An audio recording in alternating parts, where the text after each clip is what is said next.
ඔයා ඒ කෙනා මොන වගේ මම කියන්නේ හැඩරුව. ඒ කියන්නේ සාමාන්‍යයෙන් මචං අපි අර ගොඩක් වෙලාවට මේ ඒලියන්ස්ලා මේ මත නැත්තම් ක්‍රියේචර්ස්ලා වගේ දේවල් දකින්නේ මචං අර දැන් අපිට ඉමේජින් කරලා තියෙනවානේ මේ මිනිස්සු. ඒ කියන්නේ ඔය රටවල් වලින් නැත්තම් ඔය ලංකාවේ හරි අපිට චිත්‍ර විදියට හරි පෙන්වන්න කරලා. ඒ උඹ දැකපු ඒ ඡායාවක් සාමාන්‍යයෙන් මොන වගේද? ඉස්සල්ලාම කියන්න ඕනේ පට්ටම ඩාර්ක්. ඒ කියන්නේ මේ දැන් ගස් අතරින් ඔබට පේන ඇති සමහරක් වෙලාවට දැන් පේන්නේ නැහැ. තව ඉරේඩිය අඩුවෙන් මචං මේ ගස් අතරින් ෂැඩෝස් පේන්න ගන්නවා. ඒ ෂැඩෝස් අතරින් ඒවට සමානම කළු පාට ෂැඩෝ එකක්, මූවිං ෂැඩෝ එකක් තියෙනවා. මට මෙතන දැනෙන එක දෙයක් මම කියන්නම්. ඒ කියන්නේ දර එකතු කරන්න අරවට මේවට මිනිස්සු යනවා කියන කතාව කියනවා. ඒ වගේ දේවල් වලට ඩේ ටු ඩේ මිනිස්සු ඇවිදිනවා සාමාන්‍ය පාත් එක. නමුත් මට ඒක දැනෙන්නේ නැහැ. හේතුව මේ බලන්න මෙතන තියෙන මහමුද.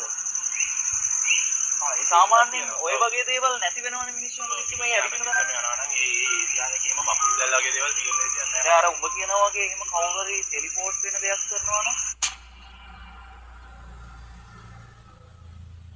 බලන්න ඇතුළට එද්දි වලින් අර වයිස් එක එනවා පට්ට ඩාර්ක් මන් කිව්වනේ කැලේ එළිය